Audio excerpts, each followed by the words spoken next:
नमस्कार, दिन भर की बड़ी खबरों में आपका स्वागत है। मैं हूं परवीन शेख। इस बुलेटिन की बड़ी खबरों पर चर्चा से पहले आइए देखते हैं सुर्खियां।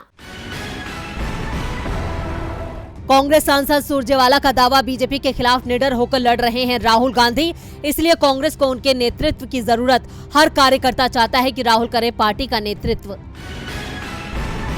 बिहार के पूर्व मंत्री मास्टर कार्तिक उर्फ कार्तिकेय सिंह की बड़ी मुश्किलें, पटना की दानापुर कोर्ट ने जमानत याचिका की खारिज, कभी भी हो सकती है कार्तिकेय की गिरफ्तारी। मूडीज इन्वेस्टर सर्विस ने दिया भारत को झटका, भारत की जीडीपी ग्रोथ के अनुमान को किया कम। 2022 में जीडीपी ग्रोथ को 8.3% से घटाकर 7.7% किया। मई में जताया था 8.8% की ग्रोथ रेट का अनुमान। शेयर बाजार में बड़ी गिरावट, सेंसेक्स 770 अंकों की गिरावट के साथ 58,767 अंक पर हुआ बंद। निफ्टी 216 अंकों की कमी के साथ 17,542 अंक पर हुआ बंद। तो ये थी सुर्खियां। आइए अब बात करते हैं आज की सबसे बड़ी खबर की। सबसे बड़ी खबर जुड़ी है मदरसों से। असम से लेकर यूपी तक क्यों है मदरसे बीजेपी के निशाने पर? क्या मुसलमानों को डराने की रणनीति पर काम कर रही है बीजेपी? इसके पीछे क्या है बीजेपी की रणनीति? इस खबर पर करेंगे विस्तार से चर्चा। बात होगी झारखंड में मचे सियासी संकट की और कैसे अपने ही जाल में फंसती जा रही है दिल्ली की आम आदमी पार्टी सरकार। साथ ही आपको बताएंगे कैसे गुजरात में कांग्रेस ने किया बीजेपी के ऑपरेशन लोटस को फेल। इसके अलावा और भी कई बड़ी खबरों पर करेंगे विस्तार से चर्चा, लेकिन सबसे पहले रुक करते हैं आज की सबसे बड़ी खबर की ओर। असम और यूपी में बीजेपी की सरकार है और इन दोनों ही राज्यों में मुसलमानों की अच्छी खासी आबादी है। 2024 के लोकसभा चुनाव नजदीक हैं। देश में बीजेपी से नाराजगी बढ़ती जा रही है, इसलिए 2024 में मोदी सरकार की वापसी पर भी सवाल खड़े हो रहे हैं। अब बीजेपी ने मुसलमानों का वोट हासिल करने के लिए एक खास रणनीति बनाई है, जो मुस्लिम समाज में असुरक्षा की भावना को बढ़ावा दे रही है। तो कैसे कैसे बीजेपी मुसलमानों को बना रही है अपना टारगेट, देखते हैं इस रिपोर्ट में। असम की हिमंत बिस्व शर्मा सरकार अब तक 3 मदरसों पर बुलडोजर चलाकर उन्हें गिरा चुकी है। असम में मदरसों पर हुई कार्रवाई को विपक्ष ने बदले की राजनीति बताया है और इसे मुस्लिम समाज को डराने की राजनीति करार दिया है। इस बीच उत्तर प्रदेश की योगी आदित्यनाथ सरकार ने गैर मान्यता प्राप्त मदरसों के सर्वे का आदेश दे दिया। यूपी सरकार के इस आदेश पर विवाद खड़ा हो गया है। AIMIM चीफ असदुद्दीन ओवैसी योगी सरकार के फैसले पर सवाल उठा रहे हैं। ओवैसी ने कहा कि ऐसा ही है तो फिर आदेश जारी करना चाहिए कि अब कोई मुसलमान नहीं रहेगा। उन्होंने कहा कि योगी सरकार का यह फैसला मनमाना है और मुसलमानों को शक की नजर से देखने की कोशिश है। उन्होंने कहा कि ये छोटा नागरिकता कानून जैसा है। ओवैसी ने कहा कि सरकार जिन मदरसों को कोई मदद नहीं देती है, उनकी जांच कराने का हक उसके पास नहीं है। ओवैसी ने कहा, निजी मदरसों से सरकार का कोई लेना देना नहीं है, उनका सर्वे आखिर सरकार क्यों करा रही है? मदरसा बोर्ड से मान्यता प्राप्त संस्थानों को ही सरकार मदद देती है और उनकी ही जांच करा सकती है। संविधान के आर्टिकल 30 के तहत अल्पसंख्यकों को अपने संस्थान चलाने का हक है। ये सर्वे नहीं है बल्कि छोटा NRC है। योगी सरकार ने मदरसों का सर्वे 5 अक्टूबर तक कराने के निर्देश जिला अधिकारियों को दिए हैं। सर्वेक्षण में मदरसे का नाम, उसका संचालन करने वाली संस्था का नाम, मदरसा निजी या किराए के भवन में चल रहा है इसकी जानकारी, मदरसे में पढ़ रहे छात्र छात्राओं की संख्या, शिक्षकों की संख्या, मदरसे से लागू पाठ्यक्रम, मदरसे की आय का स्रोत से जुड़ी जानकारियां इकट्ठा की जाएंगी। AIUDF चीफ बदरुद्दीन अजमल ने असम सरकार के फैसले पर सवाल उठाते हुए कहा कि मदरसों में गरीबों को पढ़ाया जाता है। कई मदरसों को तो 20 से 30 साल तक चंदा इकट्ठा करने के बाद बनाया गया, वहीं ये सरकार इन पर बुलडोजर चला रही है। क्या 2024 के लिए बीजेपी मुसलमानों को टारगेट कर रही है? वैसे बीजेपी के टारगेट पर झारखंड सरकार भी है। झारखंड में राजनीतिक संकट गहराता जा रहा है। झारखंड में बीजेपी और सोरेन के बीच शह मात का खेल जारी है। इस बीच सीएम हेमंत सोरेन रायपुर से रांची पहुंच गए, तो क्या इस्तीफा देने वाले हैं हेमंत सोरेन? देखते हैं ये रिपोर्ट। भारतीय जनता पार्टी लंबे समय से झारखंड की सत्ता को हथियाने की प्लानिंग कर रही थी और वो कामयाब हो भी जाती, लेकिन झारखंड सरकार की सक्रियता ने बीजेपी के मंसूबों पर पानी फेर दिया। हालांकि बीजेपी ने कोशिशें करना नहीं छोड़ा है। यही कारण है कि महागठबंधन सरकार को अपने विधायकों को रायपुर शिफ्ट करना पड़ा। हालांकि आज हुई कैबिनेट बैठक में शामिल होने कुछ मंत्री वापस आए थे। इस घटनाक्रम के बीच यूपी प्रतिनिधिमंडल ने राज्यपाल रमेश बैस से मुलाकात की और राज्यपाल को ज्ञापन देकर सीएम हेमंत सोरेन की विधायक विधायकी पर स्थिति स्पष्ट करने की मांग की। ज्ञापन में महागठबंधन ने अपने एकजुट होने का दावा किया। इसके साथ ही सीएम की विधायकी रद्द होने की खबरों से पैदा हुई भ्रम की स्थिति पर भी चिंता जताई। ज्ञापन में कहा, इस तरह के भ्रम से सरकार को डिस्टेबलाइज करने की कोशिश हो रही है और कंफ्यूजन पैदा हो गया है, जो प्रशासन पर असर डाल रहा है। विधायकों ने राज्यपाल से कहा कि मुख्यमंत्री हेमंत सोरेन की अयोग्यता की खबरें कई राष्ट्रीय और लोकल न्यूज चैनल चला रहे हैं। खबरों से कई तरह की अफवाह फैलाई जा रही है। ये सस्पेंस अब खत्म करना जरूरी है। राज्यपाल चुनाव आयोग से आए लेटर का जल्द खुलासा करें। ज्ञापन सौंपने के लिए राज्यपाल से हुई मुलाकात के बाद जेएमएम महासचिव विनोद पांडे ने कहा कि राज्यपाल ने कहा है कि चुनाव आयोग से चिट्ठी मिली है, इस पर 1 से 2 दिन में कानूनी सलाह लेकर स्थिति स्पष्ट कर दी जाएगी। वहीं आंकड़े भी बता रहे हैं कि राज्य में सरकार ही विपक्ष पर हावी पड़ती नजर आ रही है और बीजेपी का महागठबंधन की सरकार को तोड़ पाना मुश्किल ही नहीं नामुमकिन नजर आ रहा है।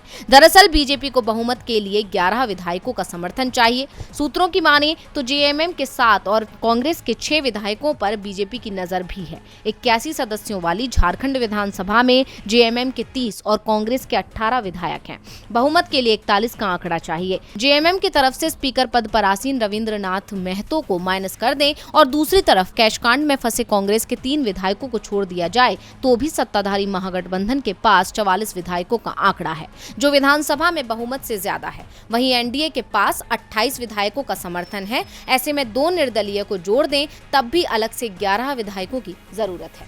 झारखंड की सत्ता पर नजरें गड़ाई बैठी बीजेपी के लिए महागठबंधन ने नई रणनीति तैयार की है। ऐसे में बीजेपी के मंसूबों पर पानी फिरना लाजमी है, तो वहीं दिल्ली की सियासत में लंबे वक्त से घमासान छिड़ा हुआ है। जहां एक तरफ शराब नीति को लेकर बीजेपी ने मोर्चा खोल रखा है, तो वहीं दूसरी तरफ अब दिल्ली के संगम विहार मामले को लेकर भी विपक्षी दलों ने हल्ला बोल दिया है, जिसकी गूंज दिल्ली विधानसभा तक सुनाई दी। जहां आम आदमी पार्टी और बीजेपी के बीच इस कदर तकरार छिड़ी कि बीजेपी के विधायकों को सदन से बाहर का रास्ता दिखा दिया गया। दिल्ली सरकार और बीजेपी अक्सर आमने सामने रहते हैं, लेकिन जब से शराब नीति का मामला उठा है तब से सियासत का शोर और तेज हो गया है और आज तो ये शोर दिल्ली विधानसभा में भी जा पहुंचा। विधानसभा में भ्रष्टाचार के मामले पर चर्चा करने के लिए बीजेपी विधायक विजेंद्र गुप्ता और विधानसभा उपाध्यक्ष राखी बिरला में जमकर बहस हुई, जिसके बाद उपाध्यक्ष ने विजेंद्र गुप्ता को पूरे सत्र के लिए निष्कासित कर दिया। दरअसल दिल्ली विधानसभा में केजरीवाल सरकार का विश्वास प्रस्ताव ध्वनि मत से पास हुआ।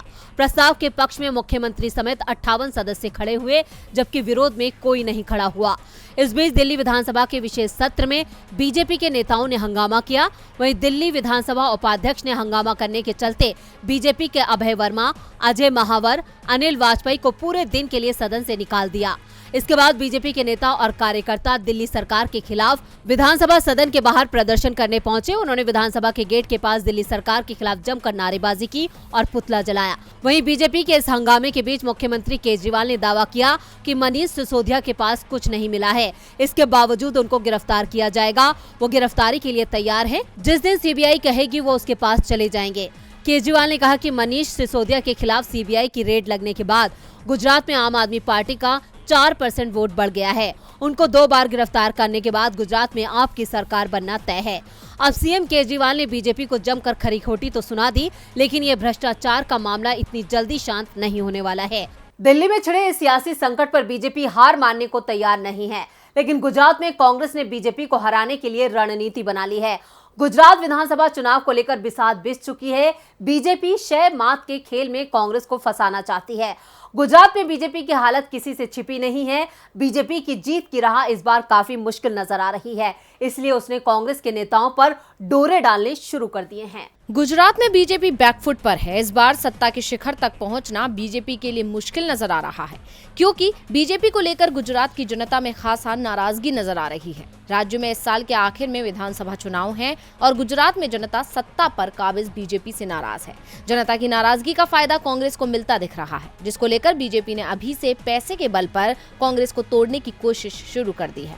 लेकिन बीजेपी की पहली चाल को कांग्रेस ने नाकाम कर दिया है। गुजरात विधानसभा चुनाव को लेकर विधानसभा विधानसभा में विपक्ष के नेता सुखराम राठवा ने सोशल मीडिया पर वायरल हो रहे एक वीडियो में दावा किया कि कांग्रेस छोड़कर भारतीय जनता पार्टी में शामिल होने के बदले उन्हें 50 करोड़ रुपए और मंत्री पद देने की पेशकश की गई, जिस पर बीजेपी ने दावा किया कि जब भी कांग्रेस के नेता लोगों की खातिर काम करने के लिए पाला बदलने का फैसला करते हैं तो सत्तारूढ़ दल पर ऐसे आरोप लगाना कांग्रेस की आदत हो गई है। राठवा ने कहा कि ये वीडियो 5 साल पुराना है। बीजेपी ने ये भी कहा कि राठवा के दावे से राज्य में विधानसभा चुनाव से पहले कांग्रेस में बढ़ती बदहवासी नजर आ रही है।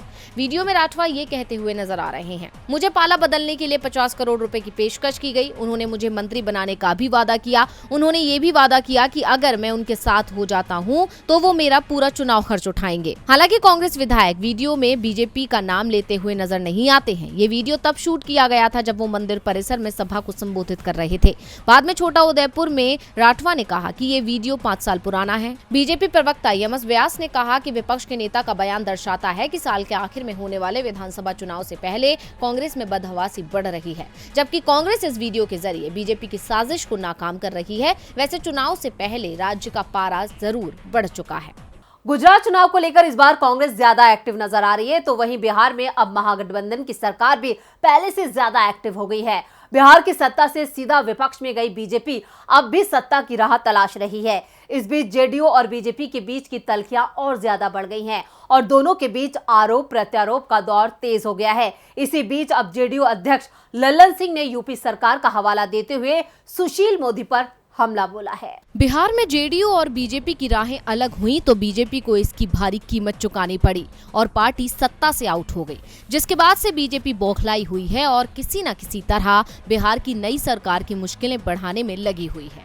हालांकि नई सरकार बीजेपी की साजिशों का मुंह तोड़ जवाब भी दे रही है। इन सबके बीच अब जेडीयू अध्यक्ष लल्लन सिंह ने सुशील मोदी पर योगी सरकार का सहारा लेते हुए हमला बोला है। उन्होंने लगातार 3 ट्वीट कर कहा, सुशील जी उत्तर प्रदेश सरकार के कारनामों को देख लें। यूपी के मंत्री राकेश सचान को कितने साल की सजा हुई? सजा याफ्ता होने के बाद भी मंत्री बने हैं कि नहीं? मंत्री राकेश सचान अदालत से सजा की कॉपी लेकर भाग गए।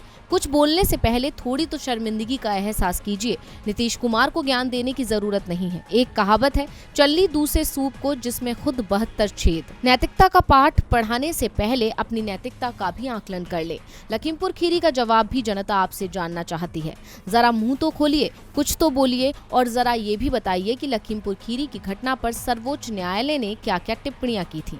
आपकी उत्तर प्रदेश सरकार पर आत्ममंथन कीजिए, चिंतन मनन कीजिए, तब बोलिए। लल्लन सिंह का ये करारा जवाब बीजेपी के उन आरोपों पर पलटवार है जो वो कार्तिकेय सिंह को लेकर बिहार सरकार पर लगा रही थी। दरअसल कार्तिक कुमार पर अपहरण का आरोप है और वारंट जारी हुआ था और शपथ ग्रहण वाले दिन यानी 16 अगस्त को ही उन्हें कोर्ट में सरेंडर करना था, जिसके चलते बीजेपी ने सरकार को घेर लिया और बवाल बढ़ते देख नीतीश सरकार ने कार्तिकेय सिंह को कानून मंत्रालय से हटाकर गन्ना विभाग सौंप दिया। लेकिन अपने विभाग में हुआ बदलाव कार्तिकेय सिंह को रास नहीं आया है और उन्होंने अपने पद से इस्तीफा दे दिया है। ऐसे में देखना होगा कि अब इस मामले में और क्या नया मोड़ आता है।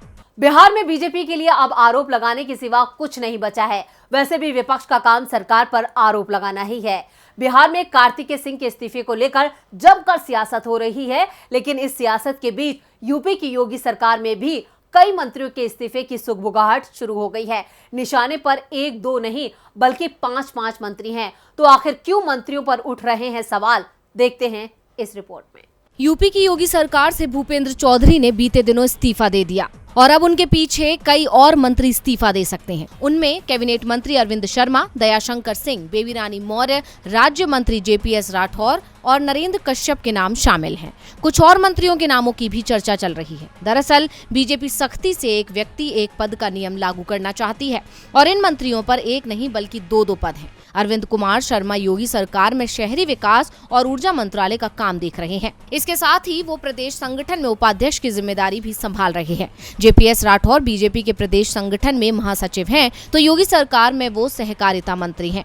परिवहन मंत्री दयाशंकर सिंह प्रदेश उपाध्यक्ष हैं और ओबीसी सेल के प्रभारी भी हैं। नरेंद्र कश्यप के पास योगी सरकार में पिछड़ा वर्ग कल्याण मंत्रालय है, तो संगठन में वो ओबीसी मोर्चा के अध्यक्ष हैं। इसी तरह से बेबी रानी मौर्य को सरकार में महिला और बाल कल्याण विभाग का मंत्री बनाया गया है, जबकि वो पार्टी की राष्ट्रीय उपाध्यक्ष भी हैं। ऐसे में इन नेताओं से सत्ता या संगठन में से एक पद चुनने को कहा गया है। दरअसल पार्टी के ही कई नेताओं ने सवाल उठाए हैं कि सत्ता और संगठन दोनों का ही लाभ कुछ लोग ले रहे हैं, जो पार्टी की नीति के खिलाफ है, जिसके बाद बीजेपी दबाव में दिखाई दे रही है। इसी नीति के चलते भूपेंद्र चौधरी ने योगी सरकार से इस्तीफा दे दिया था। दावा किया जा रहा है कि भूपेंद्र चौधरी जल्दी ही अपनी नई टीम का गठन करेंगे। जिन मंत्रियों को संगठन में जिम्मेदारी दी जाएगी उन्हें मंत्री पद से इस्तीफा देना होगा। दरअसल लोकसभा चुनाव में अब सिर्फ 1.5 साल का ही वक्त बचा है और बीजेपी अपने संगठन को मजबूत बनाना चाहती है, जिसके चलते संभावना जताई जा रही है कि सरकार के कई महत्वपूर्ण मंत्रियों को इस्तीफा दिलाकर संगठन की जिम्मेदारी दी जा सकती है।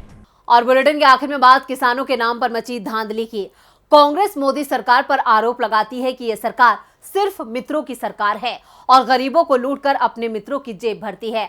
उसी कड़ी में अब कांग्रेस ने मोदी सरकार को किसान विरोधी बताते हुए एक बार फिर उसे घेर लिया है। आखिर क्या है मामला और क्यों कांग्रेस मोदी सरकार को बता रही है किसान विरोधी, देखते हैं इस रिपोर्ट में। देश में पिछले कुछ सालों में न जाने कितने बैंक फ्रॉड हुए। कुछ देश के बड़े बड़े उद्योगपतियों पर करोड़ों रुपए का कर्ज है और बाद में वो कर्ज चुकाया भी नहीं गया। सरकार ने भी उनके कर्ज को एनपीए घोषित कर दिया, लेकिन किसानों के पास 1 रुपया भी चला जाना सरकार को नागवार गुजर रहा है। ये आरोप है देश की मुख्य विपक्षी पार्टी कांग्रेस का। इसके साथ ही पार्टी का कहना है कि सरकार सिर्फ अपने मित्रों की जेबें भरती है और गरीबों को लूटती है। यही कारण है कि देश में गरीब और गरीब तो वहीं अमीर और अमीर होता जा रहा है। बता दें कि कांग्रेस ने दावा किया है कि केंद्र सरकार उन किसानों को नोटिस जारी कर रही है जो कि पीएम किसान योजना के लिए योग्य नहीं है। पार्टी की तरफ से कहा गया कि सरकार गरीब अन्नदाताओं से रिकवरी भी करने वाली है। विपक्षी दल ने दावा किया कि सरकार एक तरफ अपने उद्योगपति दोस्तों को करोड़ों रुपए का कर्ज दे रही है और दूसरी तरफ किसानों से पैसा वापस ले रही है। कांग्रेस के प्रवक्ता अखिलेश प्रताप सिंह ने कहा कि जो भी किसान सम्मान निधि के लिए योग्य नहीं है, सरकार ने उन पर कार्रवाई करना और पैसा वापस लेना शुरू कर दिया है। ये किसान सम्मान निधि नहीं बल्कि किसान अपमान विधि योजना है।